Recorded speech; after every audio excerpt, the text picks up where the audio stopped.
But I think also the other side of it is that it's okay if not everybody likes you. And it's okay to, build up that resilience or that distress tolerance because it kind of feels uncomfortable when somebody doesn't like us. Welcome to Fatherhood Voices, breaking the toxic cycle. Dive in as real dads bear all, the mess ups, make ups, and every heartfelt moment in between. It's raw, it's real, and it might just change the way you see family. Welcome to another episode of Fatherhood Voices. And this is going to be an exciting one today because we have Chelsea, Yeah. here from Canada. And her and her partner, they run a Instagram handle called Mama Psychologist. And, when I was starting to look at where they started in 2020 and their movement and how it dabbled into not only prenatal, but postpartum and so forth, it definitely resonated with me. And I thought this would be a perfect opportunity to dive into not only your upbringing, but just a path to how you got started into this movement. And but Chelsea, I'll go in to have you introduce yourself. And how's the weather in Canada right now, by the way? It's nice here. It's pretty warm. We're in Celsius. So what would it be today? Like 22 degrees, Holy crap. fairly warm. Nice. Yeah, absolutely. Well, thank you so much for having me. I guess you did a great introduction. I'm Chelsea, so I'm one half of Mama Psychologist. My counterpart is one of my best friends and colleagues, Caitlin. And yeah, we started Mama Psychologist back in 2020, which feels like a lifetime ago in some ways. Yeah, and it was a happy accident. I like to joke that it was during our postpartum fog that we thought this would be a good idea. Caitlin's second and my first are actually about 7 weeks apart in age. So we went through that postpartum experience at the same time. Caitlin talks a lot about it, so I'll briefly share her story before jumping into mine. But with her first, she experienced really debilitating postpartum anxiety, and she found that there wasn't a lot of supports and a lot of resources out there for moms at the time. This was in when was Jay born? 2017. And so yeah, she just really felt like she was floundering at that time. So when I was having my first and she was having her second, there was this nice kind of sense of community that we were going through it together and entering this new phase of life for her for the second and for me for the first. And my first actually arrived 3 months early. So he was supposed to be a 2020 baby and he was a 2019 baby.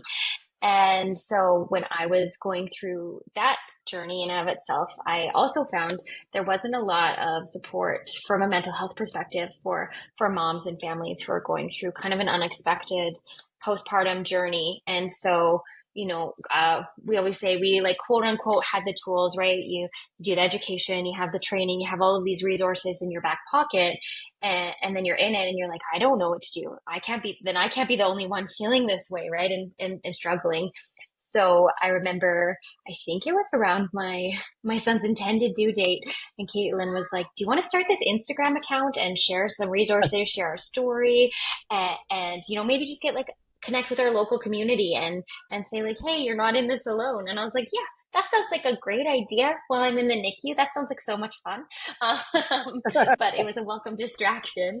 And so, yeah, here we are 5 years later, almost still doing it. And it's been a bit of a wild ride. Now you started it right before the pandemic.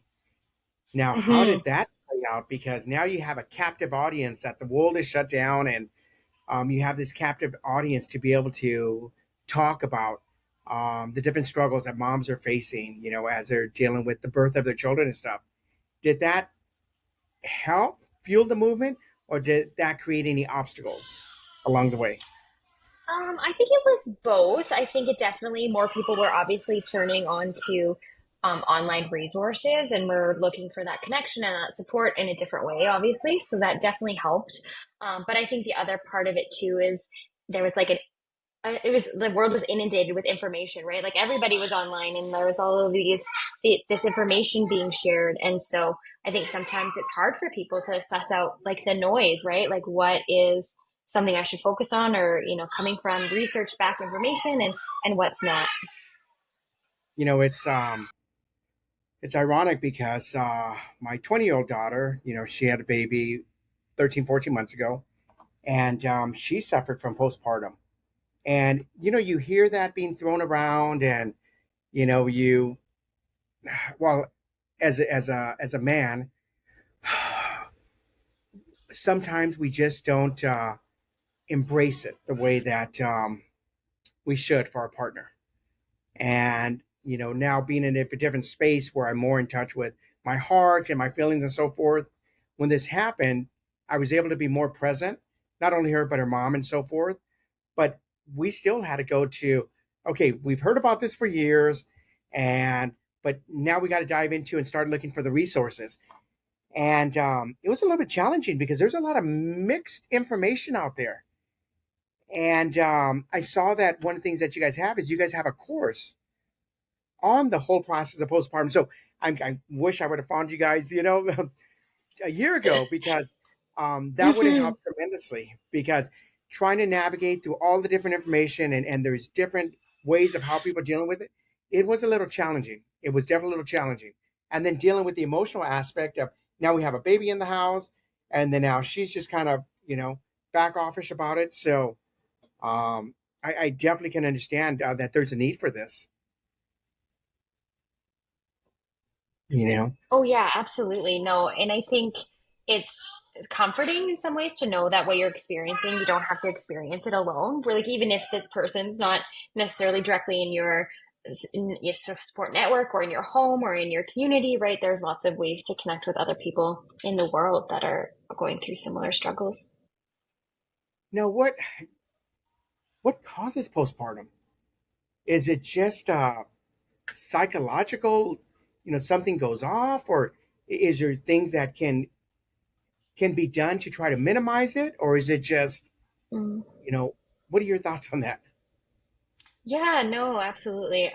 Well, it's kind of a mixture of factors. So when we're kind of diagnosing it and researching it, understanding it kind of under that umbrella, what we're really looking at is like, what are the risk factors that it's going to, pop its head up, or what are the protective factors that are going to help somebody maybe not necessarily experience it. And so, when we're assessing somebody for it, we want to know like, what are the risk factors in your life that this might come out. So we're looking at obviously hormonal changes, right? I think research shows giving birth is one of the biggest hormonal shifts you're ever going to experience in your life. So there's a lot of fundamental changes just happening on a physiological level. And then we're also going to be looking at the environment. So we want to look at obviously whether it's your first, your fourth, your fifth, it doesn't really matter, right? You're obviously changing something in your life and you're learning to be a parent to this new person. And so, that can play in and of itself a factor. A lot of new, especially new moms, so first time moms, really struggle with the transition into motherhood. So the lifestyle changes that come with being a parent, that happens for dads too, but specifically talking about like postpartum depression, we're also looking at environmental factors. So, is there a history of mental health struggles? Like, have they experienced anxiety before? Have they experienced depression before, right? All of those would be another risk factor that it's also going to happen in the postpartum period. But I always say, just because you've had it once doesn't mean you're going to have it again. And just because you've had struggles in your past also doesn't mean it's going to happen, right? So it really is dependent on just a culmination of a bunch of factors. And we can't necessarily prevent it. We can't say, like, do this and it won't happen or it will happen. It's really, what can we do to support you and help you feel prepared and know the warning signs to look for if that struggle should happen during the postpartum period. So, for a new father that's going to be expecting, and so they're in a relationship, or maybe they're not in a relationship anymore, or even just a partner in general, how can they show up for their partner when postpartum now shows up in life? So the baby now, and does postpartum start before the baby's born or after? It can be any time. So another term like people will hear a lot now is like perinatal. So that's really to talk about from the pregnancy to the postpartum journey. And depending on the research or the doctor, the postpartum period is going to be different. We argue it's longer than a year, but like when you're looking in a textbook, it's going to say it's a year postpartum of giving birth. And for partners, it's really supporting the mom or your partner in knowing what are their warning signs if things aren't going well. Can you have those conversations with them and say, I've noticed these symptoms, or I've noticed that you've been doing this. I've noticed that you're really anxious. Can we talk about it? Can I help you get that support? What is something from either the mental load or the physical load can I do to kind of support you in that? And I think another thing that, dads in particular can do is also pay attention that this actually can happen in dads. So 1 in 10 dads can have postpartum anxiety or depression as well. And so just being aware of like how they're feeling and what they're experiencing can also be helpful, because sometimes we'll have moms come in and say, I know my partner is struggling with this, but I don't know how to manage myself and the baby and them, right? So just kind of being aware, are you struggling yourself, and can you find some support or resources for that? And with, I'll just say, the father not showing up in their partner's life, and maybe there's stress, maybe it's finances, or there's a lot of toxicity and arguing, and maybe there's just emotional abuse or even physical abuse. Does that play into postpartum? Does that Yeah, it contribute? definitely can. Yeah, yeah, absolutely. For sure, for sure. And like we even look at history too, right? So even if this is like something in someone's past and they have a history of abuse or struggles in that sense, or some kind of trauma experience, that can also impact how they feel later on, right? It doesn't just have to be in the current environment, it can be the past environment. And then there was something else that I saw when I was doing some research, and I think it's prenatal. Is that when the baby's in the womb?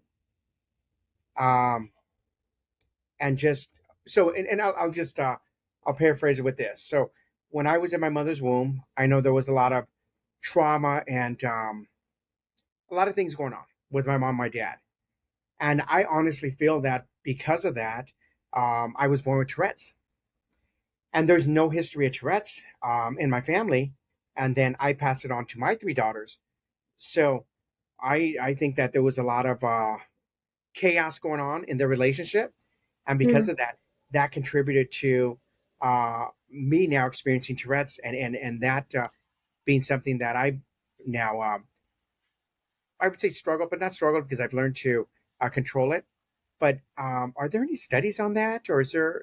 Can you give any insight on that, on Mm. when the baby's in the womb? I don't know what the exact terminology is called, but when the Mhm. baby's in the womb and when there's a lot of trauma, does that contribute to um, things like this? Yeah, so what you're kind of referring to is what we call like epigenetics, and that's kind of studying how like our genetic makeup and how like traumatic experiences. So one study, this is kind of an aside, but it's that I'm really familiar with, is the potato famine in Ireland. So they actually studied how that changed body composition in like generations later on, just from like their exposure to that time period of time. So there's definitely some research around it. However, that being said, there's not a lot that I'm familiar with, anyways, around how environments impact a child like that long term. That being said, I wouldn't be surprised if, if more research was done, that we would have more information on how the environment in womb. Obviously, we know some things like restricted growth and things like that can come up, but like specific disorders that can come out of that, I haven't heard a lot of. But yeah, again, I would not be surprised if that were the case. So I read one of your guys' post, and it really resonated with me because it talked about your kids don't have to finish all the food on their plate. And Mm. I'm going to tell you a story. I just recorded a video on this not too long ago. It was second grade. I was in Catholic school, and I had a teacher that was a nun. This was old school, like the typical nun in Catholic school. And I wouldn't finish my food. So I would get spanked every day for not finishing my food. But you know, I just couldn't, I just, my body couldn't take it. And it was a traumatic experience for me. And the only way it stopped is I finally spoke up and told my mom, and she went in there and confronted the nun and said, no, you're not going to. And a big part of that too was, if I didn't finish my food, I couldn't go to recess. And then when we got back to the classroom, then I got swatted. And that was punishment for not eating all my food. And that traumatized me. And Mhm. when I finally spoke up, and my mom went and basically threatened the nun, so I don't know if she's going to heaven or not because it's a pretty tense moment. But no, then the nun stopped. But when I saw that, it really triggered some downloads about that because I had forgotten about that experience. And when I saw that quote, I'm like, oh my gosh, this is so powerful. Can you give your take on that? Because there's still a lot of parents that feel that they have to force their children to eat all the food. Mhm. Mhm. And I have a problem with that, because of what I went through. But what's your take Yeah. on Yeah, absolutely. No, and from our perception, it kind of gives that like idea of kids have a little bit of autonomy, right? Like my job as a parent is to create the meal and feed you the food and offer and those kind of things. And then it's the child's um, responsibility to eat it, right? And it's the idea that they can learn their bodily cues and they can, eat till they're full and they can be, expose them to the different foods and things like that. But it just gives them the chance to like pay attention to those internal cues. And I feel a little bit, it sounds funny, but I feel a little independence in some ways of like, I can choose what I want to eat on my plate. I love that. And so basically, within reason, giving the children the choice to be able to intake, um, what they're consuming. Uh, Yeah, and a lot of the dietitians and things like that that you'll read as kids don't need as much food as we think they do, right? I know my kids will have days where they eat a ton and then they'll go days and I'm like, how are you even alive? You haven't eaten anything. Um, but it's just that's how kind of how they roll, right? And they kind of are really good at paying attention to like I'm hungry, I'm not hungry, right? And they don't. I think sometimes as an adult it can be hard to trust like, oh, you know how much to eat, right? Because you're like, I haven't, how are you surviving off chicken nuggets and a glass of milk? But it's yeah, it's just interesting to hear some of those different perspectives and how they can learn that I know when I'm full and I know when I'm not. so, what is the vision with Mama Psychologist, and where do you guys see it? What's your ideal target audience? Primarily moms and parents, of course. Both of Caitlin and I, our background is in child and adolescent psychology. So we worked a ton with families over the years. And so, our goal is really to reach the parents who feel like they're struggling or feel really alone in that experience. And, we really want to normalize things and say like some of this is what kids do. And here's some other resources and here's some, general information. And, sometimes we try to bring some humor into it because we're in the trenches as well. We're living it too, and so we really want it to reach the average parent who's just like I want to try to learn a little bit, but I'm doing the best that I can do, and here I am. I'm trying to show up for my kids. That's awesome that there's a platform to be able to that moms can go to, parents in general, but moms, and they know that the ones that are disseminating the information are also in the trenches because so many times it's like you go to a therapist or psychologist and yeah, they may have been parents 20, 30 years ago and things have changed. I like to say that Hmm. the world that we grew up in, and I'm 51, so the world that I grew up in no longer exists. And my children grew up in a different world, but even now, so my granddaughter is going to grow up in a very different world because Hmm. in my generation we didn't have social media and social bullying and a lot of the stuff that the new generation has. So Hmm. it's changed the dynamics on things, and we get a lot of times I feel the influences of our parents, that are still trying to, oh, you shouldn't do this with your children, oh, you shouldn't do this. They're antiquated, and we have to uh, I guess set boundaries, healthy boundaries in place to know that the times Hmm. have changed, if that makes sense.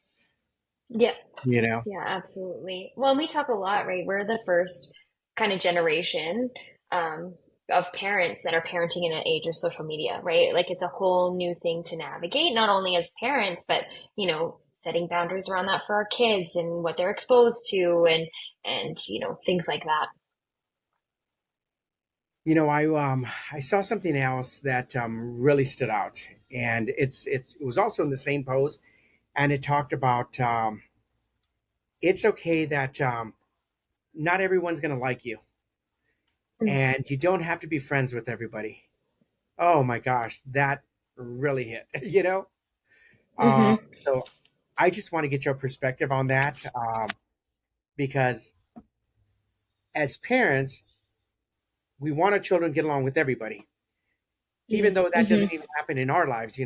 Coworkers, we might not get along with all our coworkers, or even family members, or even friends. But yet, it almost seems like we want our children. We give them these unrealistic expectations that no, no, no, you have to be friends with everybody. And Hmm.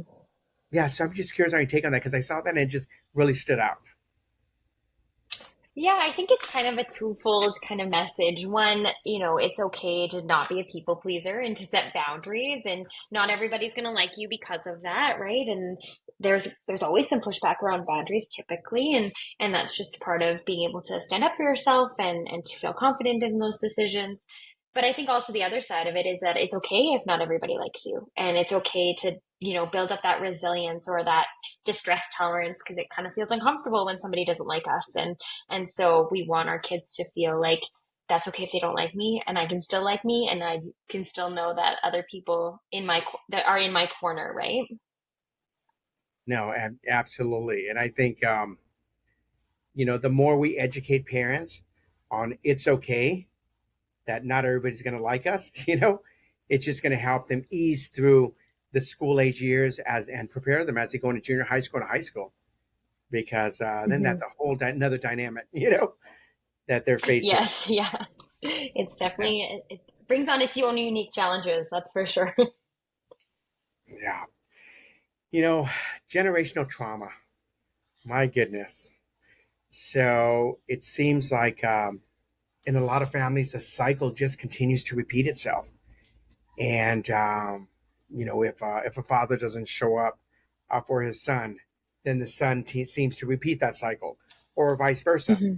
You know, the stories where a mom doesn't show up for her son or daughter, or doesn't know how to show love, and then what happens Hmm. is now you have this son or daughter that now has kids, and they're repeating the cycle. Yeah. How do we start the process of starting to break that toxic cycle, to say enough's enough, and we have to end this pattern of generational Mm-hmm. trauma? For sure. I think first of it is just having the awareness, right? Having awareness of maybe what your struggles were or what you came from, and the awareness of, I want to change that. Right? Because we can't change what we don't know. And so it's really doing that self-reflection piece of, are there any parts of my upbringing that I want to bring forward with me that I feel like were beneficial or helpful or healthy? And is there other things that maybe I could leave without or I could change? And I don't think you can do that change alone either, right? I mean, my opinion is totally biased. I think therapy is great for helping break cycles like that. But maybe it is just finding that person that on the internet that's talking about breaking cycles that you really relate to. And, you're just really conscious and mindful of that. Obviously, we know not everybody is open to therapy or has the opportunity to go. So, maybe it's just reading a book or, starting small from there and trying to pay attention to those changes that you can make. I was at a restaurant called Cracker Barrel yesterday, and I saw this father with his three girls. So I have three girls too, but they're adults now. And I saw him interacting with them at the table, and just kind of joking around and being silly. So on the way out, when I went to pay, I just pulled him aside and asked a little bit more about just the interaction and so forth, and shared with him a little bit of what we do here at Fatherhood Voices. And so he opened up and said, I have my three daughters, and I took them camping. They're getting ready to go back to school, and I'd been to this restaurant called Cracker Barrel, which they're popular like in the Midwest, but they have a couple in California. And he says, I wanted them to get this experience and just have the food, but also I just wanted to remind them that I'm showing up for them. And so I was able to capture a beautiful moment that he just shared a little bit of advice, for the fathers. I asked him for, what's one tip he would share, but off camera, I asked, so where's this coming from? Like, I feel the energy different, like something's different. He says, my mom didn't show up for me. She didn't show me love. She was not affectionate. Mm-hmm. She never said that, and because of that, I wanted to make sure that I broke the cycle with my girls, and I wasn't going to repeat the same pattern that my mom did. And that was a beautiful testament of something that he stepped up to do. But unfortunately, there's so many mothers and fathers that aren't willing to step up. And Mm-hmm. I don't think it's not that they don't want to. I think they're struggling with how to. Mm-hmm. And just wanted to see um, what tips you may offer someone that would come to you and say, "Hey, I'm struggling with abandonment issues from my mom. You know, what are some things that I can do?" And I'm just going to say, as a man, to not repeat that, because a boy needs the love of his mother, Mm-hmm. and when you don't get that, it leaves a void. And just wanted to get Yeah. your perspective on that.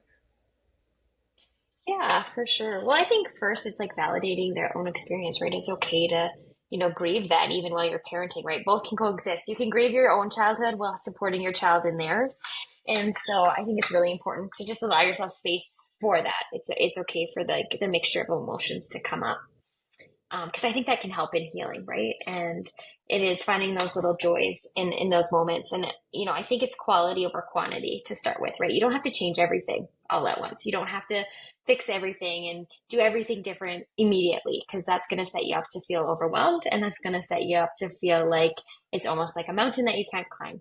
So I'd pick one small area to start with, right? And if that's like connection. So connection, you didn't feel like you had your mom there, that she can meet your needs, your emotional needs, the way that you needed to. So what can connection with your child look like, and how, what are ways you're already having that attachment show up, and what ways do you want to emphasize that moving forward? How does the inner child play into um, postpartum, or have there been any studies on that? How just trauma from um, a child, a female child, and maybe they've experienced trauma, and now they go and they get pregnant, and does that contribute to or increase the risk with postpartum? It can be a risk factor for sure, and it depends on, you know, the manifestation, I'll call it, right? Like, how do the symptoms come out for somebody, right? Some people, it makes them really anxious, right? So then they're really, really anxious with their child. They're hyper vigilant, and everything seems scary and everything seems overwhelming, right? And that's stemming from some traumatic experience that they had experienced in their own childhood, or previous to that, right? Some people, they feel like they're super reactive, and they can't regulate their emotions very well, so they come off as really angry, or they're really quick to anger, and that feels overwhelming. So it can show up in different ways for sure. I think it depends on the person, and how it kind of pops up that way. Is there a common denominator in things that you're experiencing when you're seeing clients and so forth that are maybe maneuvering through becoming new mothers? Probably, I would say one really common thing that's talked about a lot is like the mental load. So like the cognitive thinking of all of the things that have to get done, and about the child and the house and life, and so a lot of moms will really struggle with that. It can feel really overwhelming. Another really common one is anger, surprisingly. And I think it's just because it's not talked about necessarily as much as postpartum depression or anxiety. And so anger comes out a lot in sessions too, and frustration or resentment. Now, there's this whole, they talk about the middle child when you have Mm. 2 or 3 kids. So I have a middle child, and she has all the patterns and the traits of what a middle child experiences. Mm-hmm. So, how do you navigate with parents that have a middle child and they feel like they're just left out, or they're not being seen or heard? And as a parent, you're trying your best to show them that you see them. You're trying your best to make accommodations, but they just, in their mind, they're just, this is their story. How do you start to Mm-hmm. unravel that? It's hard. Birth order is super interesting, and the traits that can kind of come out of that. But I think one is depending on your child's age, right? If they're older and they're expressing like these concerns or these issues, I would definitely obviously be a space for them to listen and to share their perspective. Therapy again is always a great way to explore it if that's an option. But I think it's also like if you're a parent of a middle child and you have a let's just for easy math 10, 5, and newborn, right? And the 5 year old's adjusting to having a baby brother or sister, and it's a whole new world. And I think it's really again that quality over quantity, right? If you can have that one-on-one interaction, even if it's for 15 minutes throughout the day, right? That's great, right? It's just feeling really intentional, really carving out that time if you can, or having that like sit down like one to one, right? Like make eye contact, check in. And it doesn't have to be long, right? It doesn't have to be hours. It doesn't have to be, um, you take out each child because if you did that, your whole day is gone, right? So it's really just can you incorporate that throughout the day, even if it's just a couple minutes and build on that, right? Do it be realistic with what the time you have is. We often have parents that are like, all these strategies are great in lots of different contexts, but it just doesn't seem realistic. And it's like, it's not something you're going to be able to do right away or even all the time, right? Emotion coaching is a wonderful strategy, but if your child's having a meltdown in the grocery store, sometimes you just have to leave and that's okay. So kind of the same idea, right? If you can just try to be intentional with that time when you have it and just like again, a couple minutes here and there, 5 minutes, really helping them support them in building that resilience and being able to express themselves. And again, this is kind of under that umbrella of emotion coaching, I think can go a long way. And one of the things that you keep bringing up is quality over quantity. So I want to dive a little bit deeper into Mm-hmm. that because that seems to be a theme that's happening throughout this podcast, and it's clicking with me. But I want you to dive a little bit deeper into that because I think right there that's a powerful best practice that I think needs to be expanded on. And Yeah, yeah, yeah, because that absolutely. everything is powerful because it's easy to say, oh yeah, quality over quantity. Okay, well, I'm just going to give them an extra 50. No, I think right there's magic there with that, and I just want you to dive a little bit deeper. So, um, and I want you to approach it from a perspective of a father. How can a father Mm-hmm. provide more quality time over quantity? Yeah. Because yeah, and it resonates with both, but I'm just going to get perspective of what a father can do. Yeah, absolutely. Actually, I'm going to pick on my husband a little bit. He's a farmer. And so we're going into, well, from about March to November, it's busy. He's gone a lot working. But especially harvest, right? We're coming up into our harvest season. And so he's gone for a lot of hours and our kids start to notice it. So when I say, because this is conversations we've actually had, it's like sometimes it is that quality over quantity, right? You don't have the time. You have to be on the field. You have to be gone, right? You might have to be at work, whatever that is, and that's okay. That's totally okay. It's part of our lifestyle anyways, and we know that's what's going to happen. And so we really try to be mindful of with the time that he has. So it's like having some intentionality around it. So when he's home, he tries, to leave work at the door for a little bit. So he's not doing emails or checking field maps or, doing those things. He's just going to have some quality time with the kids. And even if that's like 15 minutes at bedtime and reading a story, it's just kind of void of distractions, right? It's like, I'm with my kids a lot of the day. They're not in daycare. So they're with me a lot when I'm not working and I don't work full time. And so I could be doing 500 things, right? And they're still with me, but I'm not really engaged with them the way I could be all day long, which is impossible, and that's okay. But it's just being like intentional about, hey, let's just try to avoid distractions for 10 to 15 minutes, sit on the floor with them, be one to one with them, right? And just like be really present in that moment. And that's going to go farther than being multitasking with them for 3 hours. I love that. Tell me about the book you guys wrote. So you wrote a book, and We I've seen a did. lot of great reviews about it. So tell me what sparked that movement, and then where they can get it from also. Absolutely. It's called Not Your Mother's Postpartum Book. And essentially the concept behind it is, there's lots of baby books out there about milestones and paying attention to how baby grows and, measuring the baby's now the size of a watermelon or whatever, all the things. And so what we felt was really lacking was there was really no comprehensive kind of breakdown of what a mom could experience in that postpartum period.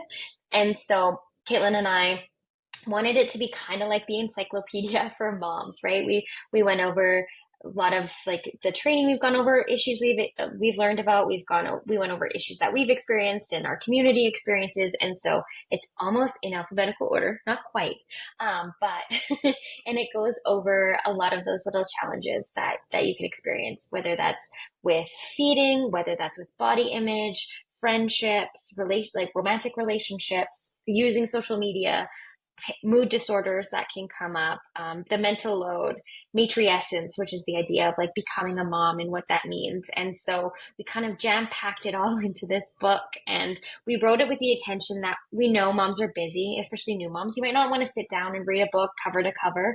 So you can really just go to the chapters and, read a few pages, get some information about it. There's some journaling exercises that you can do to kind of get some of your thoughts out, and you can even take that to your therapist or talk to another mom friend about, and just get a sense of, here's some information, here's some psychoeducation. You don't have to feel alone, and this is an issue that lots of moms experience. I love that. I love the fact that you can just go to, okay, I need to go this chapter because this is maybe where I'm struggling. And then I can pull back and then go back to something else. So I love that you're not forced to read chapter to chapter, although you will at some point, but because they're busy, like I said, especially being mom, being able to go and grab something as a resource to help them in that moment. Mm-hmm. Even though they just go run into the restroom and lock the door and, need Yeah. just a couple minutes, you know. Yeah, exactly. There was another post that you guys had that it really stood out, and it said, when you're hugging your children, never be the first one to let go. Mm. Oh shit! Wow, that kind of brought me to tears because I've always been the one to release first because I'm thinking about them. In my mind, I'm thinking about them, not making them feel uncomfortable. And especially as they got older into their teenage years and even as adults, I always just like the quick hug and then I just want to pull back and release. But when I read that statement and just the underlying tone behind it, can you share that? Can you share just a little bit about that? Because it really, yeah, it messed me up for a couple minutes. I was literally Yeah, eating at a yeah. restaurant and I was, I was doing some research and then I just broke down in tears, speak if I'm completely transparent. And it made me Yeah, yeah. realize I'll let you explain the context behind it.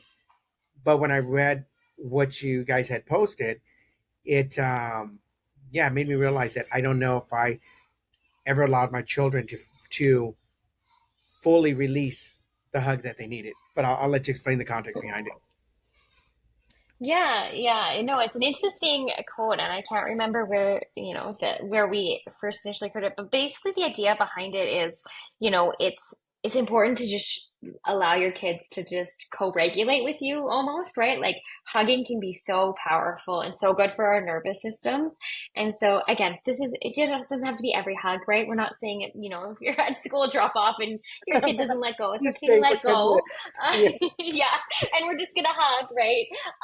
But it's the idea that, it's really that sense of like, I'm in that present moment with you, and I'm with you, and we're embracing, and it's okay for you tell me when you're ready, right? You tell me when you're ready to let go. And again, it's really wonderful for the nervous system. Hugs are so great. Even as parents, right? I know sometimes my son and I will do this thing where we'll joke if we kind of have like a frustrated moment, and we'll be like, do you want to hug it out? Like, should we just like hug it out for a minute and reset?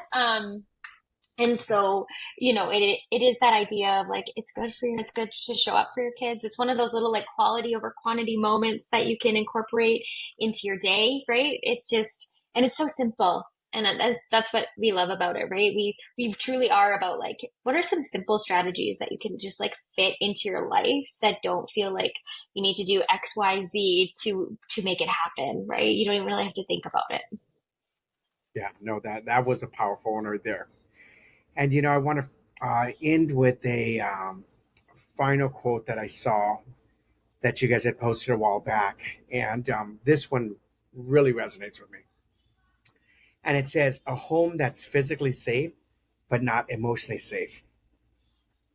And I was what was considered an extreme narcissist when my kids were growing up. So, my girls were not allowed to cry.